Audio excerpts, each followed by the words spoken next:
조국혁신당 비대위원장 오늘 기자회견 했죠. 당대표 출마 기자회견 하겠습니다. 창당 때의 첫 마음으로 거침없이 직진하겠다 라고 하면서 조국혁신당 당대표의 출마를 공식화했습니다. 사실 조국혁신당은 조국 비대위원장의 비중이 거의 절대적이라고 봐야 되겠죠. 당대표 11월에 전당대회에서 당대표로 선출이 되지 않을까 그렇게 좀 예상이 됩니다.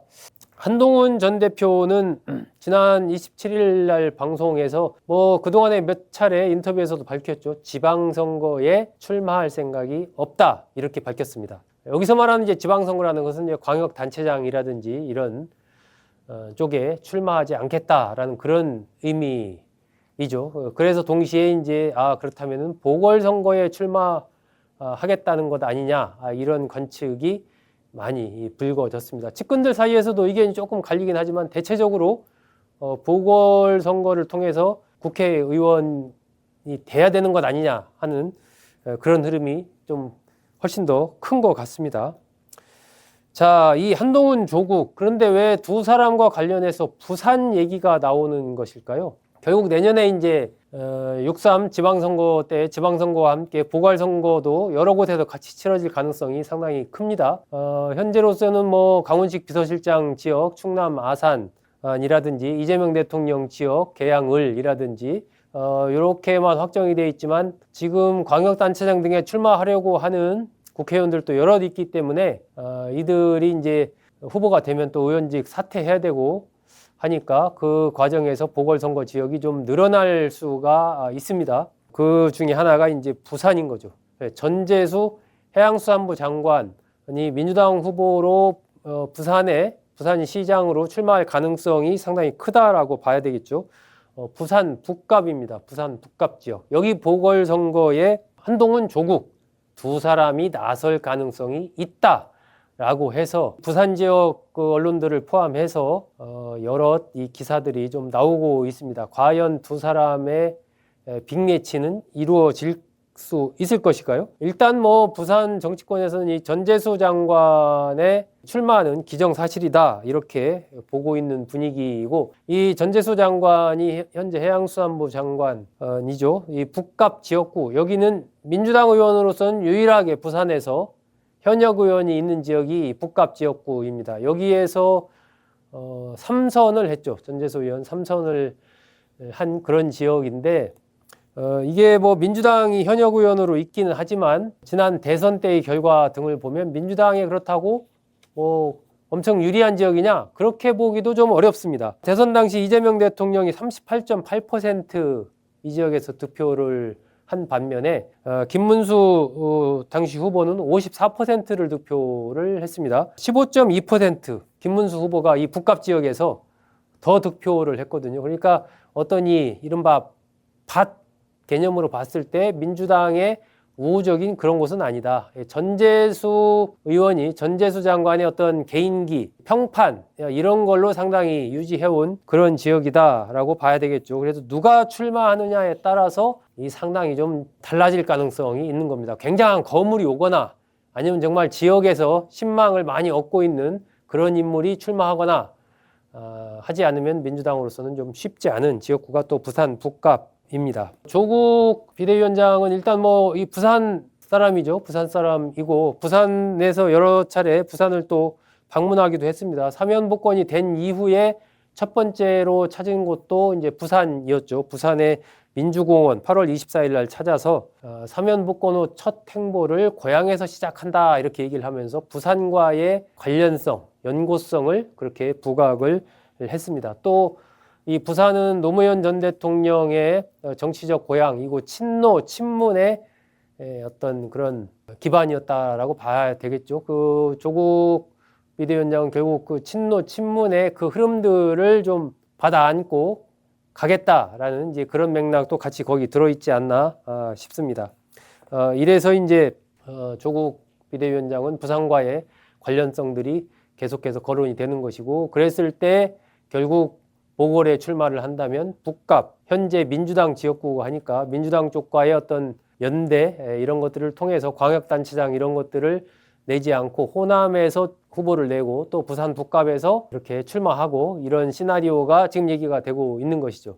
자, 그렇다면 한동훈 전 장관은 부산과 어떤 연고가 있길래 부산 출마설, 북갑 출마설이 거론이 되고 있는 것일까요? 사실 뭐 특별하게 한동훈 전 대표와 부산과의 관련성 이런 것은 없습니다. 과거에 검찰에 근무할 때 이제 부산에서 좀 있었던 거 그런 정도라고 봐야 되겠죠. 예, 롯데 자이언츠 팬이다 이런 정도라고 봐야 될 겁니다. 그런데 이제 국민의힘으로서는 어쨌든 부산 북갑, 부산 전체 지역구 중에 북갑만 민주당 지금 소속 현역 의원이 있는 지역구다 보니까 만약에 보궐선거에서 거기에 한동훈 전 대표가 뛰어들어서 승리를 하게 되면 부산 전체를 이제 국민의힘이 석권하는 그러한 흐름이 되니까 그것도 정치적으로 본다면은 상당히 국민의힘으로서는 의미가 있는 거죠. 그래서 이제 한동훈 전 대표의 북갑 출마설이 나오고 있는 것입니다. 현재 김민석 국무총리가 만약에 서울시장이나 출마하게 된다면 영등포 올도 비겠지만 지금으로서는 김민석 국무총리 지난번에 출마 안 할 가능성이 훨씬 높은 걸로 그렇게 얘기를 했지 않습니까? 그럼 영등포 올은 이제 사라지는 것이고 이재명 대통령의 계양을도 있지만 계양을은 상당히 이제 부산 북갑에 비해서 당선 가능성이나 이런 것이 굉장한 험지라고 봐야 되겠죠. 한동훈 전 대표로서도 쉽지 않은 곳이 계양을 이고 또 한 전 대표가 거기 뛰어들었을 때 민주당에서도 그에 맞설 만한 인물을 공천을 할 것이기 때문에 계양을은 그 전에도 이미 송영길 전 대표가 5선을 했던 곳이고 또 이재명 대통령도 했던 곳이고 민주당 세가 굉장히 강한 곳이기 때문에 한 전 대표로서는 쉽지 않은 그런 곳이라고 봐야 되겠죠. 앞으로도 여러 군데 그 가능성 있는 곳들이 많이 있습니다. 재선거 가능성, 형사재판 결과에 따라서 재선거가 내년 6월 달에 이루어질 수 있는 곳이 많이 있죠. 안산갑이라든지 평택을, 또 광주 동남을, 광주 북갑, 군산 김제 부안갑 이런데 또 화성갑도 있고요.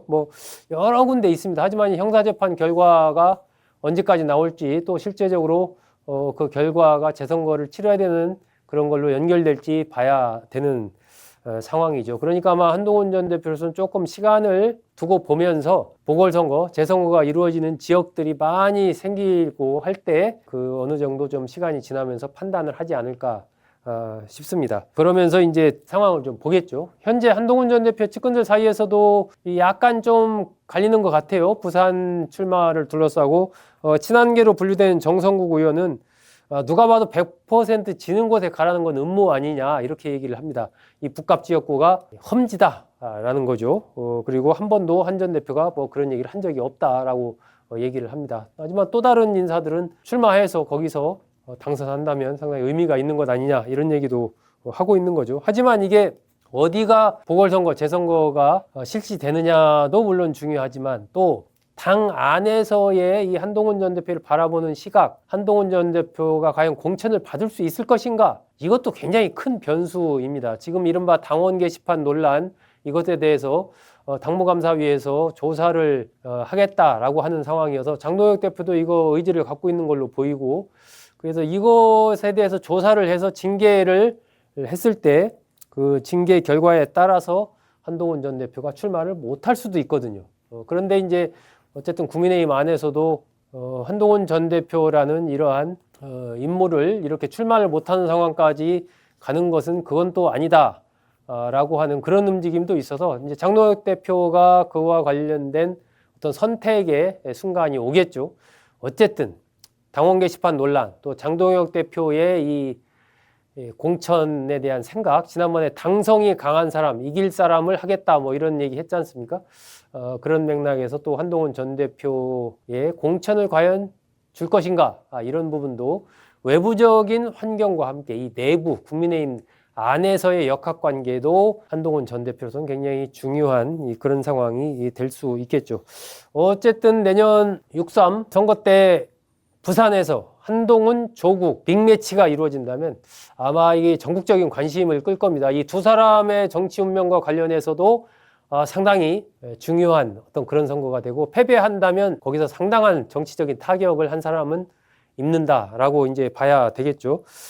그러면서 또 승리하는 사람은 거기서 상당한 또 정치적인 그 흐름을 타고 갈 가능성이 큽니다.